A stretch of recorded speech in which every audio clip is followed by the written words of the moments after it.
Eis aqui, senhoras e senhores, um monumento das nossas letras e da nossa cultura, que, se me fora dado, eu o tombaria como paradigma imperecível de brasilidade e de humanismo. Eis aqui, senhoras e senhores, um homem cuja vida toda foi e é devotada à mais genuína cultura brasileira. Ouçamos Ariano Suassuna, sem mais delongas, para a alegria e deleite de todos nós. Creio que não haveria possibilidade de uma homenagem mais condigna, mais à altura ao saudoso ministro Mozaro Vitor Russomano, do que esta de acolher, nesta ocasião, nesta oportunidade, este grande patrício, este grande brasileiro, este grande escritor, Ariano Suassuna. Passo a palavra ao nosso convidado especial.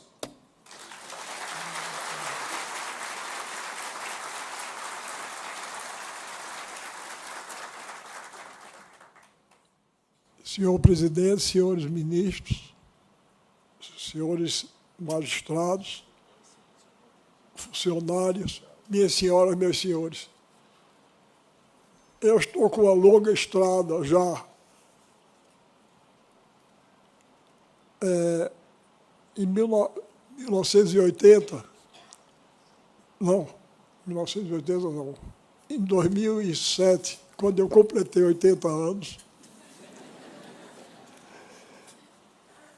uma produtora do Rio de Janeiro resolveu me prestar uma homenagem lá. E passamos uma semana comemorando meus 80 anos. E eu terminei dizendo, eu digo, olha, vocês não gastem tudo isso não, porque se vocês começam a gastar tudo agora, com que cara vocês vão ficar quando eu fizer 160? Não é? Porque aí, quando foi o ano passado, essa mesma empresa me procurou porque queria comemorar meus 85 anos. Eu disse, não, senhor, vocês comemoraram meus 60, 70 e 80. Agora, se comemorar 85, vocês estão me agorando. Estou dizendo, esse velho não chega aos 90, não, é melhor a gente comemorar logo. Não, senhor. Mas, pois bem, nessa longa estrada, eu acho que nunca me vi numa situação tão difícil, porque eu tenho que corresponder agora a tudo isso o que o presidente disse. E como vai ser? Começa por minha voz, que é, como vocês estão vendo, não sei nem eu dizer, a minha voz é feia, fraca, baixa e rouca. Eu tenho essa dificuldade. Tanto que fiz uma grosseria com o presidente, me convidou para almoçar com ele, mas se eu fosse, eu ia conversar, e aí não tinha voz mais, e não tinha aula, e ia ser um fiasco completo. Mas ele me compreendeu, me perdoou. Agora, eu achei graça quando ele disse que eu fui advogado. Realmente eu fui. Mas, que me perdoe, eu não sei nem se eu devia dizer isso que eu vou dizer aqui, porque estou no tempo do direito, né, no tribunal, mas eu estudei direito por falta de opção. Não estou faltando com respeito aos que estudam direito com vocação, não, mas eu não tinha vocação nenhuma. No meu tempo só havia 3 opções: medicina, engenharia e direito. Quem era bom em conta de somar ia fazer engenharia. Não é o meu caso, eu sou ruim. Eu faço uma conta de somar 6 vezes, obtenho 6 resultados diferentes, todos 6 errados. Quem gostava de abrir barriga de lagartixa de manhã ia ser médico. Eu não gosto também, não. E quem não dava para nada ia estudar direito, era o meu caso.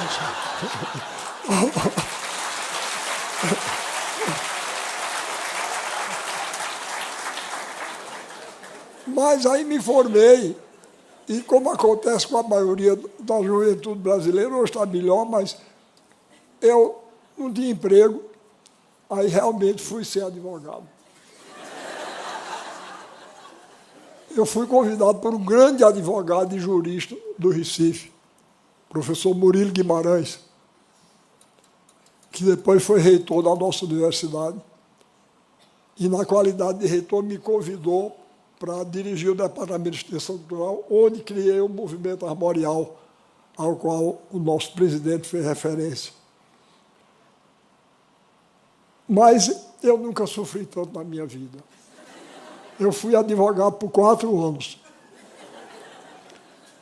Começa o seguinte, eu não tenho uma convivência muito boa com essa aparelhagem eletrônica, não. Eu não simpatizo com ela e ela retribui a antipatia. De vez em quando, eu gravo a entrevista todinha, quando vou ver, não sai uma palavra gravada. E outra coisa, eu para todo canto que eu vou, eu carrego essa caixa de óculos. Outro dia, um jornal do Recife disse: Ariano Suassuna aderiu à modernidade. Para todo canto que vai, ele leva o seu celular. Era essa caixa. Eu não gosto nem do telefone comum, quanto mais daquela praga no celular, não é? Aquilo é uma escravização, não é? A gente anda com o telefone no bolso. E para um sertanejo, o próprio telefone fixo é uma coisa meio misteriosa. Eu acho meio mal-assombrado. A gente falando com a pessoa, se a pessoa está perto. E aquele, então, que é sem fio, é misterioso demais para mim. Não gosto, não. Então, como eu estava dizendo a vocês, eu não me dou bem nem com o telefone convencional. Eu fico todo atrapalhado para telefonar. E a pessoa, para telefonar para mim, tem que cumprir todos os rituais. Tem que dizer alô, quem fala. Se não fizer isso, eu me atrapalho. Aí um dia eu estava no escritório do doutor Murilo Guimarães, desse advogado com quem eu trabalhava, e o telefone tocou, eu estava perto. Eu atendi. E, em vez do homem dizer alô, o homem disse: quem fala? Eu disse: Ariano Suassuna. Ele disse: desculpe, não é para ir, não. Aí eu disse: meu Deus, ele queria falar com o doutor Murilo. Fiquei naquela agonia. O telefone toca imediatamente. Aí eu atendi. Ele disse: quem fala? Eu disse: Murilo Guimarães. Ele disse: como vai você, Murilo? Eu disse: eu não sou doutor Murilo, não. Ele disse: por que é que diz que é? Eu disse: porque quando eu digo meu nome, o senhor desliga. Aí houve uma pequena pausa, porque o próprio homem já estava ficando meio atrapalhado. Aí ele disse: vá chamar Murilo. Eu disse: doutor Murilo não está, não. Ele disse: ele demora. Eu disse: eu acho que demora. Ele foi para a Europa. Ele disse: e por que o senhor não disse logo? Porque o senhor não perguntou. Ele disse: e tem algum auxiliar dele aí? Eu disse: tem. Quem é ele? Eu disse: Ariano Suassuna. Ele disse: o senhor não sabe nem atender o telefone, quanto mais resolver o problema de direito. Sabe de uma coisa? O senhor deixa, o senhor não dá para isso, não. Aí eu disse: é mesmo. Quando o doutor Murilo voltou, eu disse: doutor Murilo, perdoe, eu não vou deixar, eu não quero fazer mais, não. Não quero mais ser advogado, não. Ele aí me arranjou esse trabalho de diretor do Departamento de Extensão Cultural, que para esse eu dava. Bom, eu fiquei muito contente de ouvir aqui, apesar de toda essa ignorância do direito que eu tenho, eu fiquei muito contente de ouvir o nome do professor Victor Russomano, que eu me lembro do nome dele. Cheguei a citá-lo uma vez, defendendo um pobre trabalhador. Ganhamos. Ganhamos. Pois bem, e fiquei muito contente de ouvir as palavras dele, que o presidente leu para nós, ele falando nessa necessidade da humanização da sociedade e mostrando a importância que o direito, principalmente o direito trabalhista, tem. Fiquei muito contente de ouvir isso. São palavras de um mestre.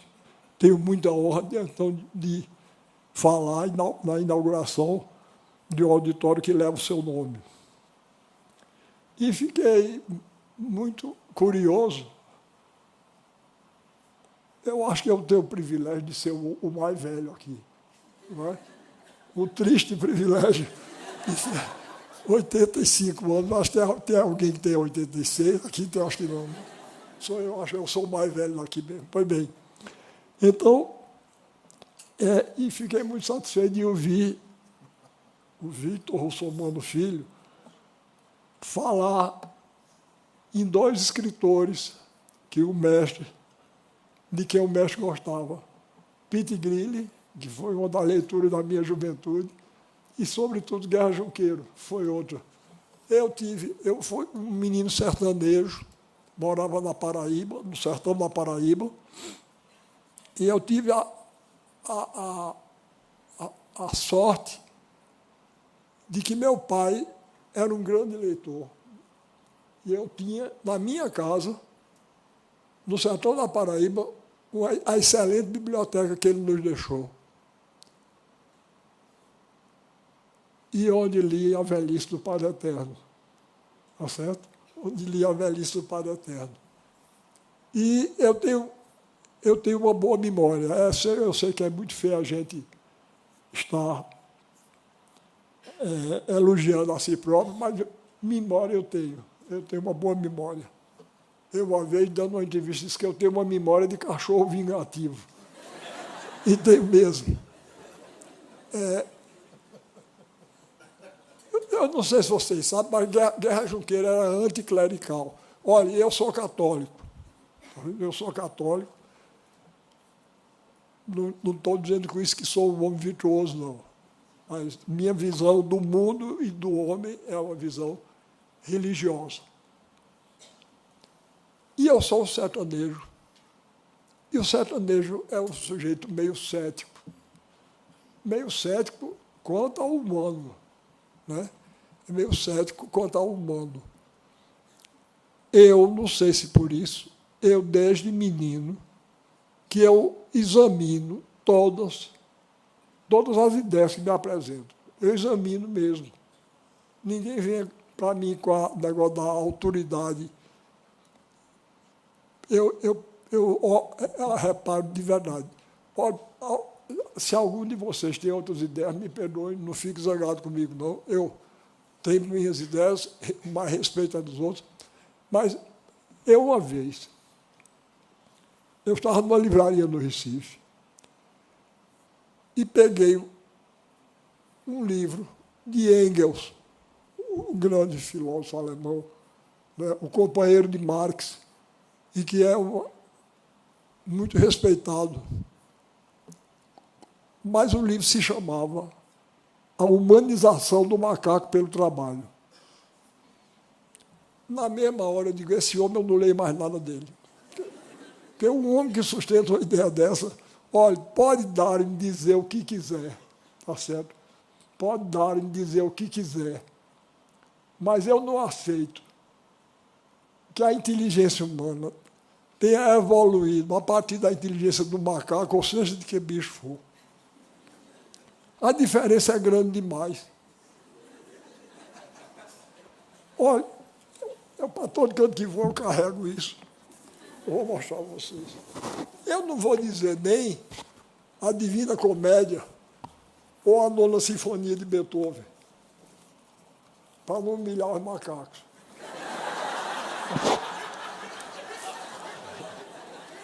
Mas eu não vou nem dizer isso. Mas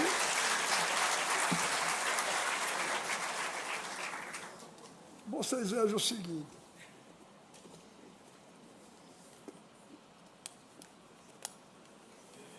Como eu disse a vocês, eu sou um sertanejo e eu sou um homem de inteligência prática e cética. Vocês estão vendo o que é isso? É um pegador de roupa. Está vendo? Olha, eu vou dizer uma coisa, a gente não sabe o nome do homem que inventou isso, mas ele é um gênio. Eu nunca vi repare, 2 pedacinhos de madeira, um ferrinho dobrado aqui de uma maneira engenhosa, danada. Ele fica fechado. Quando a gente aperta, ele abre. A gente solta, ele fecha. Olha, eu vou dizer uma coisa a vocês. Um macaco pode trabalhar 500 bilhões de anos que ele não faz um negócio desse. Tá certo? Não faz. Não faz, não. Na inteligência humana tem uma centelha divina que não tem bicho que chegue perto. Tá certo? E macaco já nasce macaco. E gente já nasce gente. Isso é conversa de... Pode vir a mãe do Papa. Eu sou católico. Pode vir a mãe do Papa me dizer que não é não. Eu até posso aceitar. Outra coisa. Vocês já pensaram, devagar, nessa história que eles contam, da origem da vida. Eles vivem penando, porque não explica a origem da vida. A ciência é um pouco orgulhosa. Não é? Ela tem um complexo tão grande, porque não sabe criar a vida. Nem sabe, nem saberá nunca. Que ela chama bebê de proveta. Como se um menino tivesse sido feito numa proveta. É nada. É feito do mesmo jeito dos outros. Porque a história que eles contam, reparem, esse copo é feito de moléculas. Nós somos feitos de células. Aí, no começo, era tudo molécula. De repente, um grupo de moléculas enlouqueceu, e virou molécula, virou célula. Aí as células começaram a nadar, aí foram se juntando. Foi. Aí, de repente, disse, esse mundo está muito monótono, vamos virar uma parte macho e outra fêmea. Foi. Viraram uma parte. Aí foi fazendo isso, aí nasceu um peixe. Aí o peixe tinha as nadadeiras, né? De repente, um grupo de peixes bateu as nadadeiras demais, virou passarinho. Daí até chegar a 9ª Sinfonia de Beethoven. É preciso mais fé para acreditar nisso do que na história de Adão e Eva. Tá certo? Eu não vou atrás de conversa, não. Seja quem for que venha me dizer. Agora, mas sim, estava dizendo tudo isso. Vocês desculpem, eu só sei falar por arrudeio. As trilhas do sertão são assim. Minha mulher que está ali, que é uma mulher extraordinária, nós namoramos desde o dia 20 de agosto de 1947. Estamos namorando até hoje, não acabou nem acaba. Nem a morte vai poder.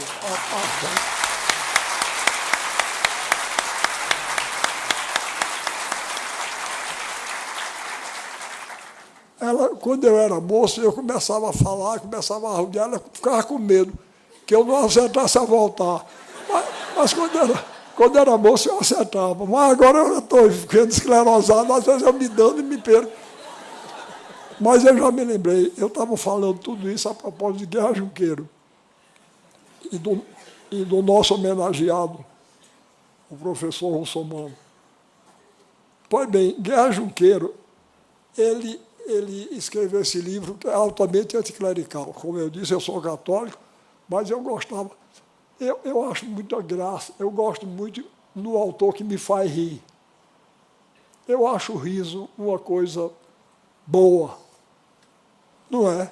Daí a admiração que eu tenho para o palhaço. Eu tenho uma admiração pelos palhaços enorme, porque enquanto os outros artistas vivem de cara amarrada, ele aumenta a alegria do mundo, não é? Aumenta a risada. Eu sou um palhaço frustrado, eu confesso a vocês, sou um palhaço frustrado. Até com material eu ando assim para fazer essa molecagem, eu gosto de fazer.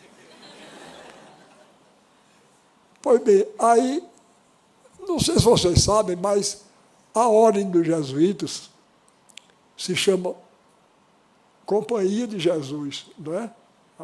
Societas Jesus, a Companhia de Jesus. Tanto que os jesuítas assinam o nome e escrevem SJ, não é? Societas Jesus.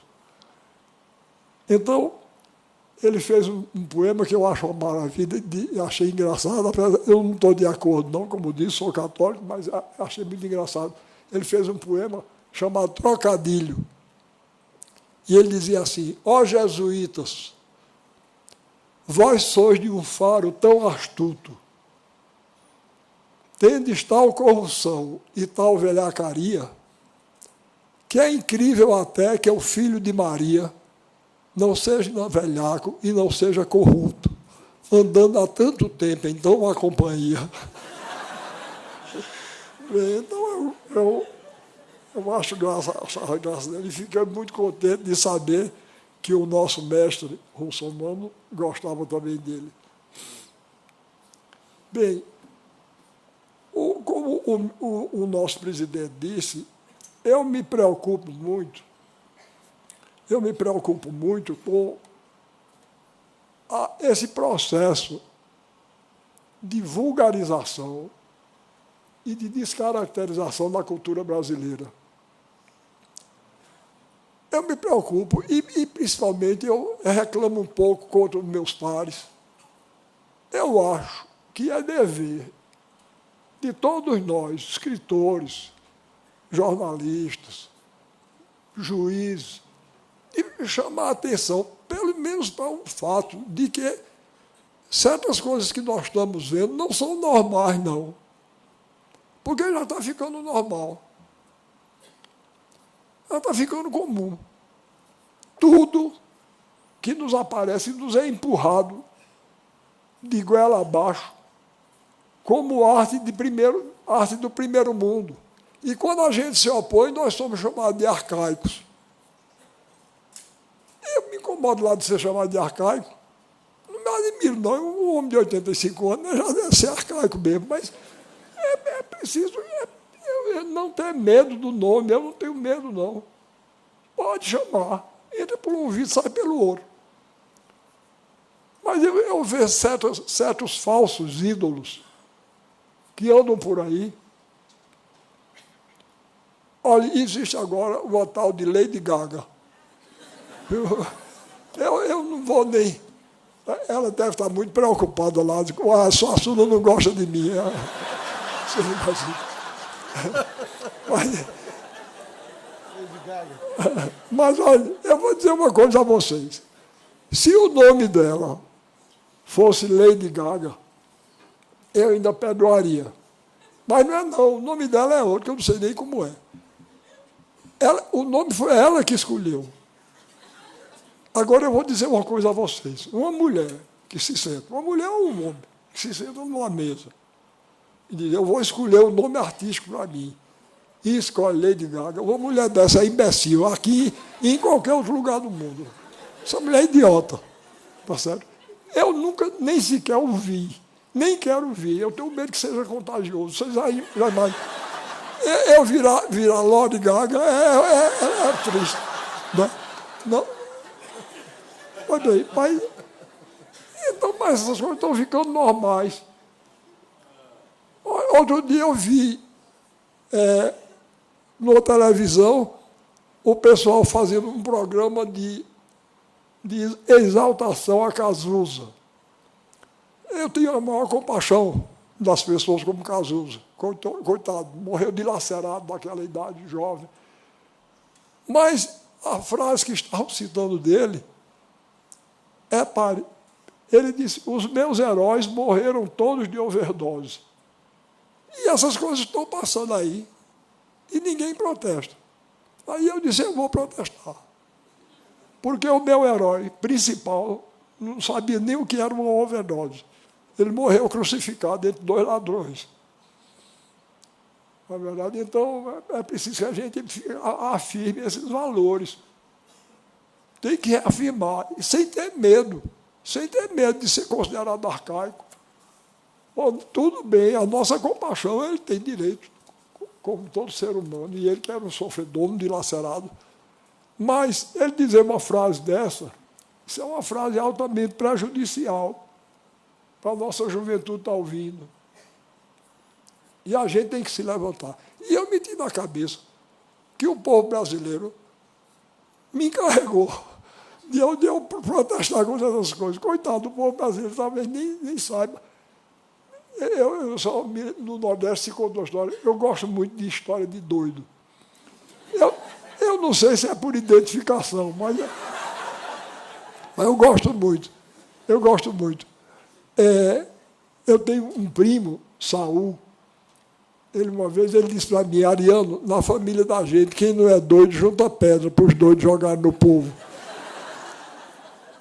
E eu não sei se é por isso, mas eu tenho um interesse por doido danado. Porque eles veem as coisas de um ponto de vista original. Não é? E isso é uma característica do escritor também. O escritor verdadeiro não vai atrás do lugar comum. Ele procura o que tem de verdade por trás da aparência. E o doido é danado para revelar isso. O nosso presidente falou do fato que meu pai governou a Paraíba de 1924 a 1928. E tanto que eu nasci no Palácio. Eu nasci no Palácio. E em 1963, mais ou menos, houve um congresso literário lá na Paraíba, e eu fui, e o governador do estado ofereceu um almoço a todos os participantes. Quando eu fui entrar, o guarda me barrou, disse: não, o senhor não pode entrar, não. Eu, por quê? Ele disse: porque o senhor está sem gravata. Eu não uso gravata. Aí eu disse: você veja como são as coisas. Essa é a segunda vez que eu estou entrando nesse palácio. A primeira vez eu entrei nu e ninguém reclamou. É porque eu nasci lá.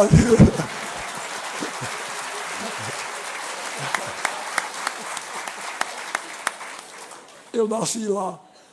E então, a primeira vez que eu tinha entrado. Pois bem, então, meu pai, quando governador, construiu um hospício e colocou no hospício o nome do maior psiquiatra brasileiro da época, que era um médico chamado Juliano Moreira. E meu pai colocou o nome de Casa de Saúde Juliano Moreira. E no dia da inauguração, ele muito orgulhoso da obra que tinha feito, e o Juliano Moreira foi o precursor no Brasil da chamada psicoterapia pelo trabalho. Então, meu pai chegou lá, os médicos todos de branco, e entraram os doidos com os carros de mão que tinham sido adquiridos pelo governo para iniciar a tal psicoterapia pelo trabalho. Aí, e um dos doidos estava com o carro de mão de cabeça para baixo. Aí papai chamou e disse: olha, não é assim não que se carrega, é assim. Ele disse: eu sei, doutor, mas se eu é assim, eles botam pedra dentro para eu carregar. É uma coisa de gênio. É um gênio, né? O sujeito doido. A cabeça falida. Esse não é doido. Não é verdade. Pode ser doido. Sabia demais.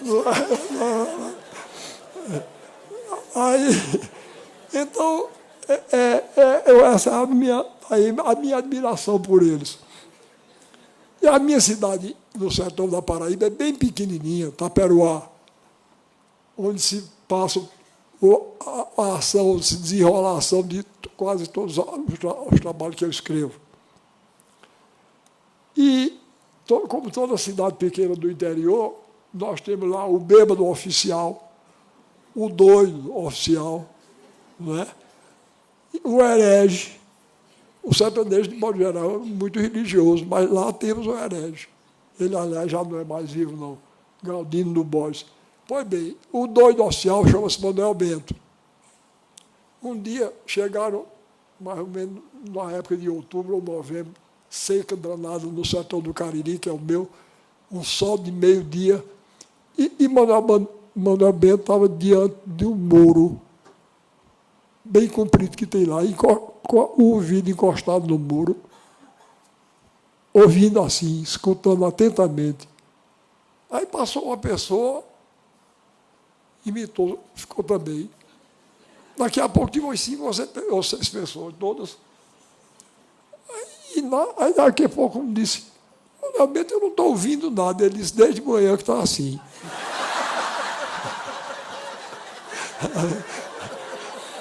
Bom,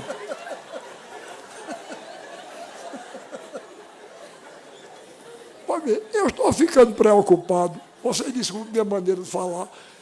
Eu estou ficando preocupado com as coisas que estão acontecendo assim no Brasil.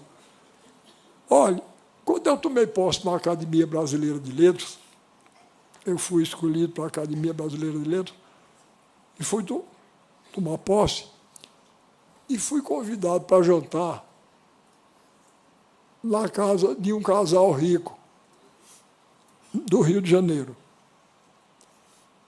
E eu fui com minha mulher, eu fui lá no dia seguinte ao da posse. Aí, eu sou um sujeito de classe média, todo regrado, como na hora. E me esqueci que jantar de rico é tarde. Né? Aí, sempre quando eu sou convidado, eu como em casa e lá eu finjo que estou comendo. Mas nesse dia eu me esqueci, não sei porquê. Estava perturbado com a cerimônia de posse da academia, que é uma confusão dos diabos. Aí, cheguei lá e nada de sair o jantar. E começaram a passar salgadinho. Eu nunca fiz tanta falta de educação. Eu não tirava assim, educadamente, eu tirava de punhado o salgadinho. Aí, de repente, o dono da casa disse, Ariano, você sabe que salgadinho é esse que você está comendo aí com tanto gosto? Eu não estava comendo com gosto, não. Eu estava comendo com falta de educação e fome. Aí eu disse, é cocatolé, que é um coco que tem lá no sertão. É cocatolé? Ele disse, não, isso é um salgadinho que foi desenvolvido pelos americanos nas Bahamas. Ele disse, pois tem gosto de cocatolé, mas cocatolé é melhor. Bom, finalmente saiu o bendito jantar.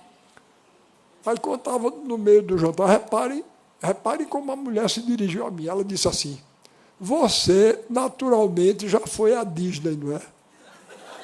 Eu disse, já foi aonde?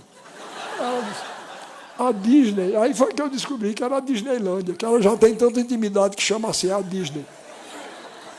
Você, naturalmente, já foi à Disney, não é? Eu disse, não, eu nunca fui, não. Ela disse, foi aos Estados Unidos e não foi à Disney?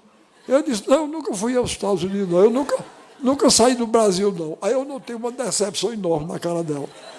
A cara dela era quem dizia assim, esse homem não devia ter sido escolhido para a Academia Brasileira de Letras, não, que nunca saiu do Brasil. Aí, daqui a pouco, o marido dela falou numa pessoa lá.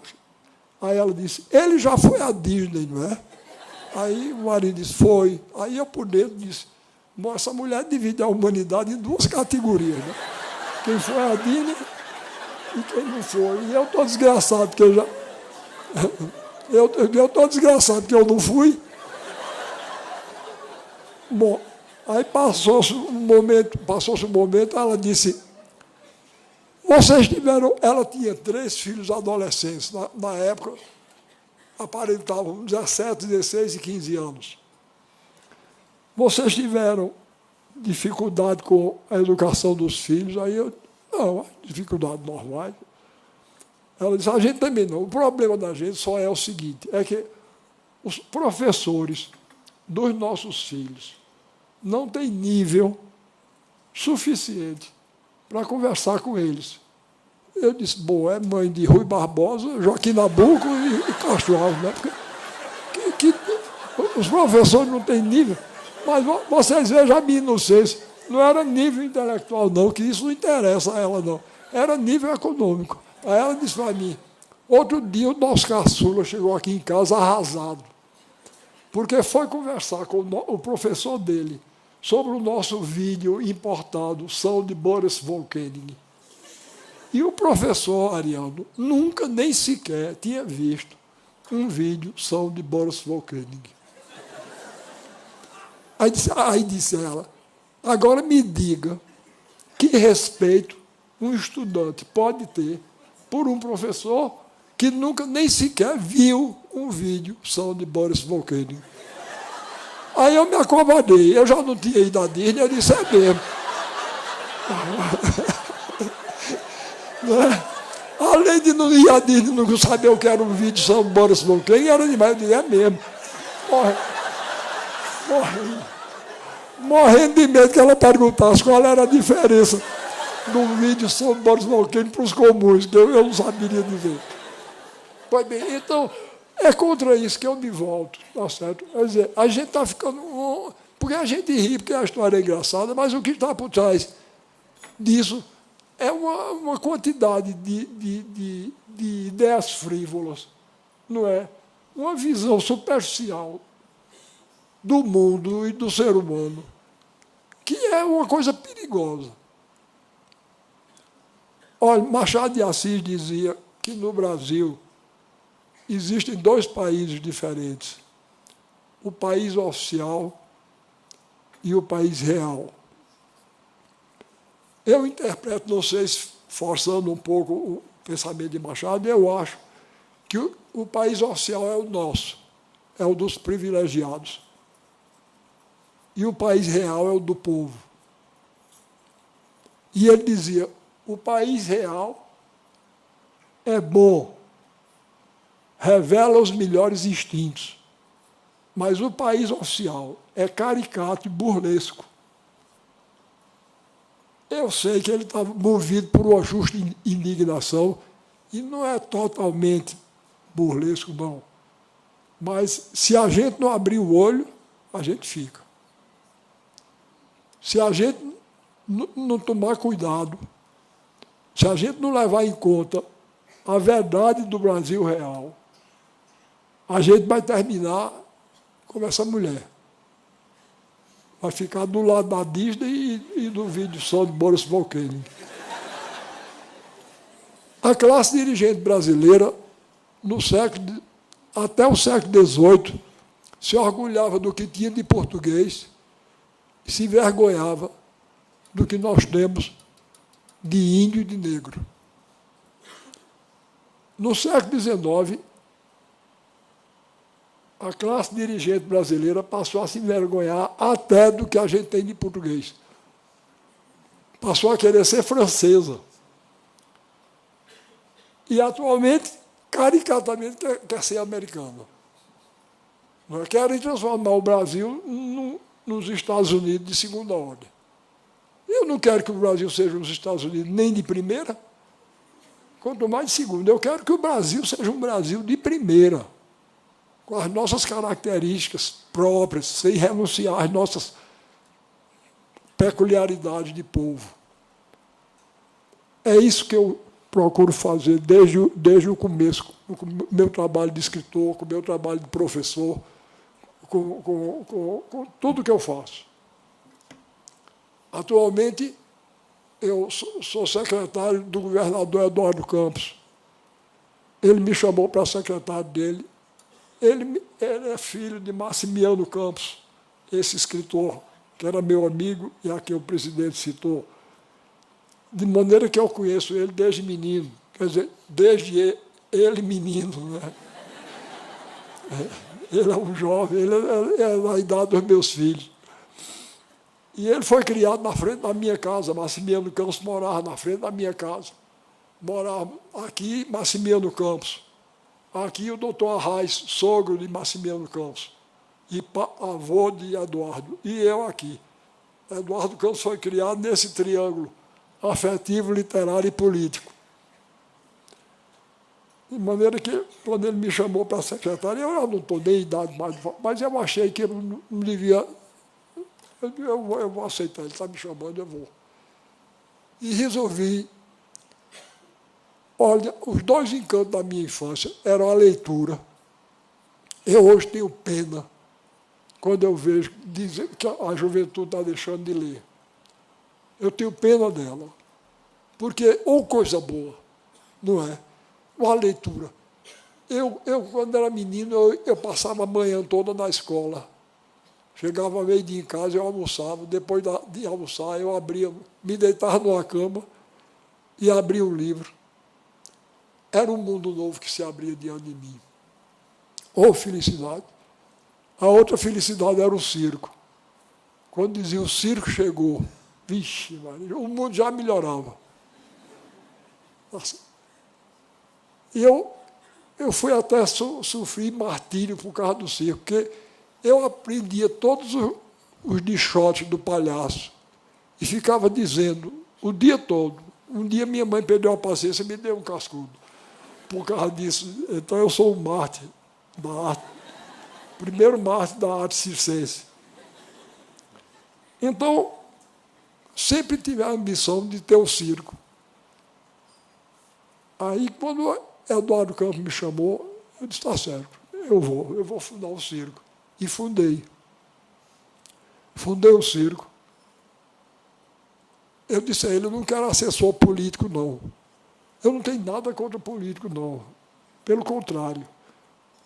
Lembro a vocês, está se criando outra coisa muito perigosa no Brasil, é o fato de julgarmos todos os políticos de uma maneira injusta e dura, e cruel e injusta, às vezes, e estendendo a todo mundo o que uma minoria de velhacos faz.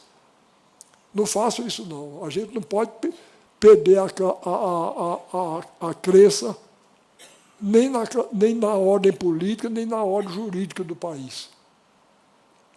A gente não pode perder essa fé, não. Porque é muito ruim uma sociedade onde não exista isso.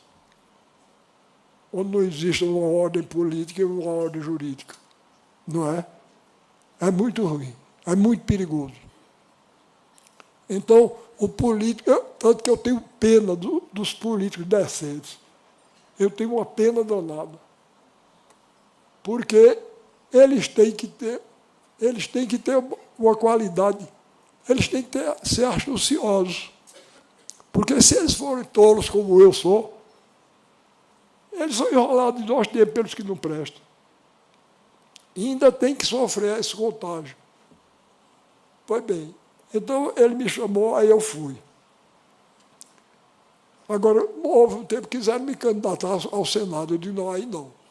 Eu milito politicamente, como escritor e como professor, mas eu, como senador, Deus me livre. Eu vou ficar, inclusive, acanhado. Eu não quero, não. Por favor, isso não me exige de mim, não. E fiz muito bem em não ir. Porque eu ia ser um péssimo senador. E me jacto de ser um bom professor e um bom escritor.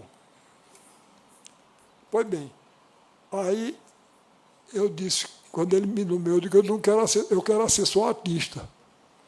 Aí ele me arranjou músicos, cantores, bailarinos que eu escolhi, e eu organizei um circo, que se chama Circo da Onça Malhada. Circo da Onça Malhada. A Onça Malhada é o povo brasileiro. A coisa que mais me orgulha no Brasil é essa unidade na variedade. Não é? Às vezes pensam que eu só dou valor no Brasil aos descendentes de portugueses, negros e índios. Não, eu falo nesses porque esses são os iniciais. São os troncos, é o tronco inicial da nossa cultura. É índio primeiro, ibérico e depois negro. Mas eu dou importância a todas as outras etnias. Eu procuro ser tão coerente nesse ponto que até uma criação de cabra que eu tenho no setor da Paraíba, eu crio 4 cores de cabra.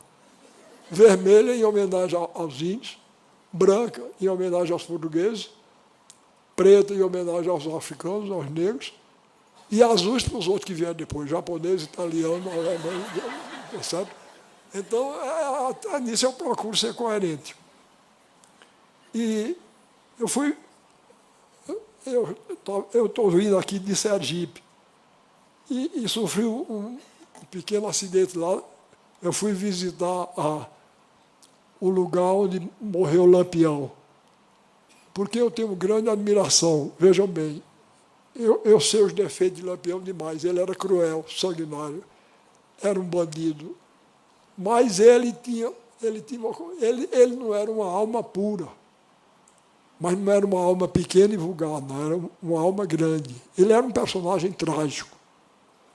Mas eu tenho admiração maior ainda por Maria Bonita, que é uma mulher extraordinária. A mulher que se apaixonou por aquela que, para ela, era a figura de um rei. E, por causa desse amor, morreu daquela maneira terrível, trágica. Cortaram a cabeça dela, né? Eu acabei de dizer que meu parente disse que, olha aqui, essa pedrinha eu trouxe de lá do lugar onde os dois morreram. Vou andar com ela em todo canto. Ela foi lá do lugar mesmo. Essa tem, quer dizer, ela estava lá no dia que eles dois foram degolados. E ela tem uma mancha vermelha desse lado e outra desse. Então eu digo que é o sangue de Maria Bonita. Ser poeta é muito bom, porque eu não tenho nenhuma obrigação de veracidade. Não é? Eu posso mentir à vontade. Cientista que não pode. Então aqui foi o sangue, e aqui é o sangue Lampião. Outro dia, por brincadeira, eu digo sempre que divido a humanidade em dois tipos, em duas metades. Nesse lado de cá estão os que gostam de mim e concordam comigo. Do outro estão os equivocados. Pois bem, um equivocado lá que não gosta de mim, aliás, é do Rio de Janeiro ele. Ele não é mais vivo, não. Ele escreveu um artigo dizendo: dos nordestinos nefastos e arcaicos e nefastos para o Brasil, já morreram Antônio Conselheiro, Padre Cícero e Lampião. Só falta agora Ariano Suassuna. Aí os jornalistas vieram me ouvir, eu disse: isso é um incompetente. Porque ele está querendo me insultar e me fez o maior elogio que eu já recebi. Porque, repare, eu nunca pensei que eu fosse digno de tamanha honra. Repare, um profeta, Antônio Conselheiro, um santo, Padre Cícero e um guerreiro Lampião. Eu nunca pensei que eu fosse tão importante, uma suma disso tudo. Fiquei orgulhosíssimo. Então, olha lá o arrudeio, estava falando sobre o quê, meu Deus? Entrei com o Lampião. O circo, sim, pois bem, o circo. Então, e também sobre o fato de o Brasil atualmente querer ser caricatamente americano. Colonialismo cultural. Não é? Exatamente. Repare bem, até nos nomes. Olhe, se algum de vocês tem desses nomes, não se ofenda comigo, não. A culpa não é de vocês, não. Não é nem do pai de vocês, que botou o nome. Tá certo? Isso é uma lavagem cerebral que a gente sofre, desde menino. Não é? Que João é considerado um nome de segunda ordem e João é de primeira. Pois bem, eu estava outro dia na universidade, lá em Pernambuco, dei uma aula, quando terminou, os jovens pararam para tirar retrato comigo e pedir autógrafo. Aí chegou uma moça junto de mim e pediu o autógrafo. Eu disse: como é seu nome? Ela disse: Ruedia. Eu disse: como é que se escreve, minha filha? Ela disse: W-H-E-Y-D-J-A. Ruedia. Pois não, para Ruedia. Atrás de Ruedia chegou outro. Eu disse: como é seu nome, minha filha? Ela disse: Ruemita. Eu disse: como é que se escreve? Ela disse: W-H-E-M-Y-T-T-A. Aí eu disse: você é irmã de Ruedia? Ela disse: como foi que você adivinhou?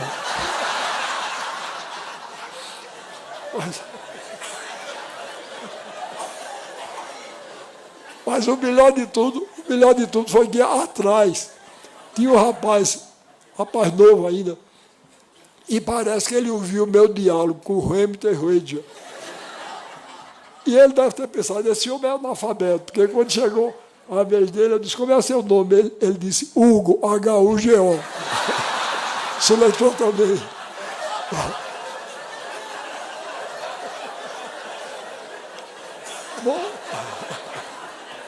Bom, então, eu sei que eu estou falando demais, mas eu já vou terminar. Eu não queria terminar sem... Eu queria mostrar a vocês o tipo de trabalho que eu estou fazendo lá em Pernambuco. Eu trouxe uma figurazinha do meu circo. Vou mostrar uma ou duas. Agora eu quero que vocês, então, vejam, porque o que vocês vão ver é um protesto meu contra essa música de má qualidade. Porque estão nivelando o gosto pelo gosto médio, que é a pior coisa que pode acontecer. Eu estava outro dia em casa, eu liguei a televisão, estava um grupo cantando. Se algum de vocês gosta, não me leva a mal não, mas estava cantando a seguinte obra-prima. Assim, ele dizia, se você quiser me conquistar, você tem que suar. Bom, eu já achei ruim, mas o autor achou tão bom que repetiu, fazendo variações. Se você quiser me conquistar, você tem que balançar. Se você quiser me conquistar, você tem que rebolar. Uou, uou, uou, uou, uou, uou.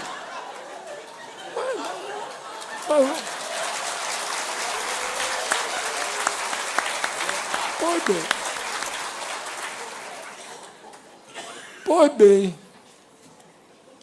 olha aqui, eu cheguei, eu vou dizer o nome do grupo, eu não devia nem dizer, porque outro dia eu vi um festival, eu estava num restaurante em São Paulo, e vi no telão um festival na Inglaterra. Eu nunca vi tanta música ruim, nem nunca vi tanta gente feia. E o Príncipe Charles estava lá e aplaudindo. Eu sempre tive desconfiança que aquele príncipe tem mau gosto. Eu vou dizer... Não é?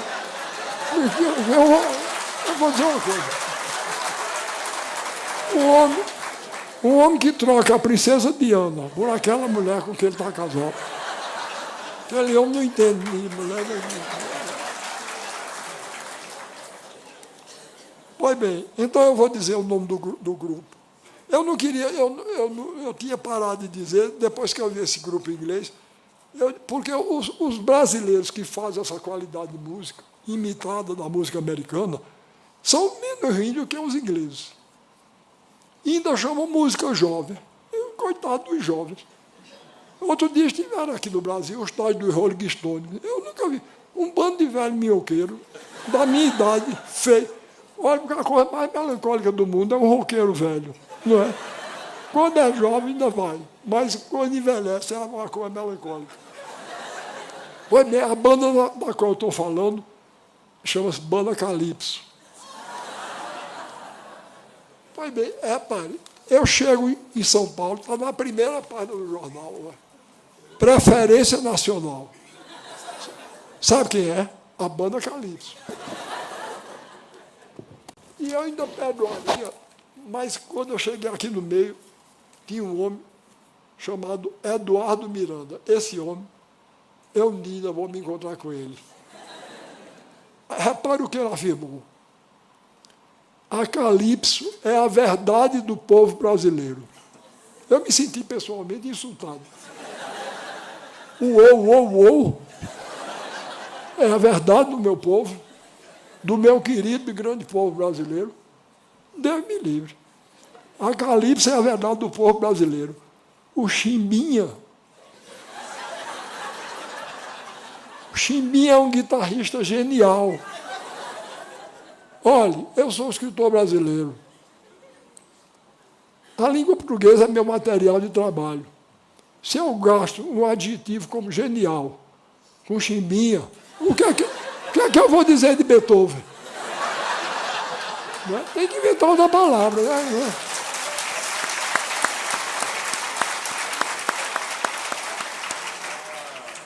O Chimbinha é um guitarrista genial. Ao mesmo tempo que são musicalmente interessantes, se você quiser me conquistar, você tem que suar. Aí o que me irritou mais foi isso. Eles têm uma coisa super brega, que é a cara do Brasil. Olha, eu ainda vou me encontrar com ele e eu vou dizer a ele, olha, eu não lhe digo quem é que tem cara super brega, porque eu tenho respeito, carinho e admiração pelas mulheres. E sua mãe não tem culpa nenhuma das besteiras que você diz. Mas super brega. Pois bem, então, aí, no meu jornal, eu encontro um retrato de um grupo de jovens dizendo que pretendiam renovar a dança brasileira. Sabe como era o nome do grupo? Street Dance. Para renovar a dança brasileira. Então, quando o governador me chamou para secretário dele, eu organizei meu circo e estou percorrendo o estado todinho. Já estive em 72 municípios do estado, levando uma música e uma dança alternativa e um canto, para mostrar que à juventude brasileira e ao povo brasileiro que existe uma alternativa. Existe uma alternativa para esse uou que a televisão nos espalha. Então, eu vou fazer um acordo com vocês. Eu vou pedir para colocar a imagem de uma dança que faz parte desse espetáculo que a gente organizou para andar com ele pelo estado todo. Então, vocês vão ouvir uma música diferente e uma dança, a proposição de uma música brasileira de qualidade e uma dança brasileira de qualidade. E eu vou fazer um acordo com vocês. Se vocês não gostarem, permaneçam como estão. Se gostarem, me dê um sinal para eu saber que eu não estou errado. Passa aí, a primeira música chama-se Toré, como a primeira etnia que compareceu para fundar o povo brasileiro e a cultura brasileira é a indígena. Nós fizemos uma música chamada Toré. Antônio Madureira, um grande compositor, fez essa música. Ele é quem dirige a parte musical lá do trabalho da secretaria. E vocês vão ver dançada pelo meu circo da Onça Malhada.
Então, eu vou terminar, eu sou um contador de história, vou terminar contando uma história. Quando o governador me nomeou,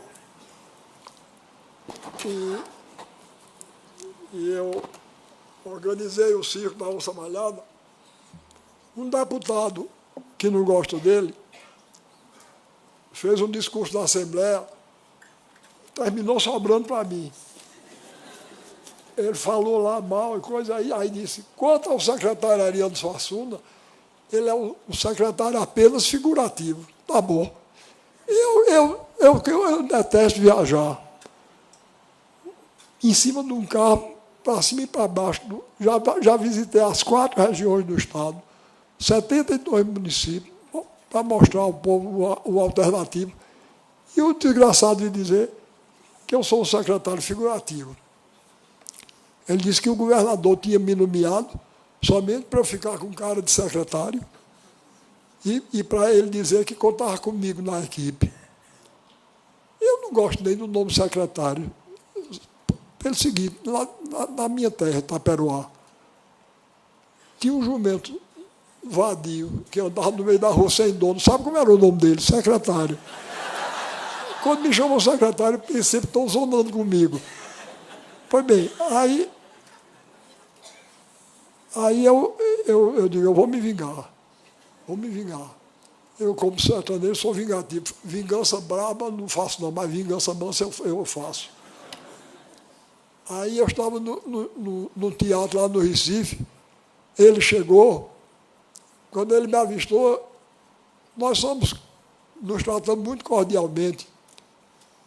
Aí ele, feito um Judas Iscariotes, não estou me comparando com o Nosso Senhor, não, mas ele, que se diz meu amigo, ele pode ser comparado com o Judas. Aí ergueu os braços assim, teatralmente, e disse, meu caro Ariano, como vai? Eu disse, figurando. Aí ele perdeu um pouquinho assim a graça, aí disse, você não sabe com que carinho eu disse aquilo. Aí eu disse, eu imagino como não é você, quando fala com raiva, porque falando carinhosamente é desse jeito, né? Então, eu gostaria muito que ele estivesse aqui para eu dizer a ele, olha, eu posso até ser figurativo, mas eu estou mostrando minhas figurações pelo Brasil todinho, coisa que nenhum secretário fez ainda. Muito obrigado pela atenção com que me ouviram. Desculpe desarrumar as minhas palavras.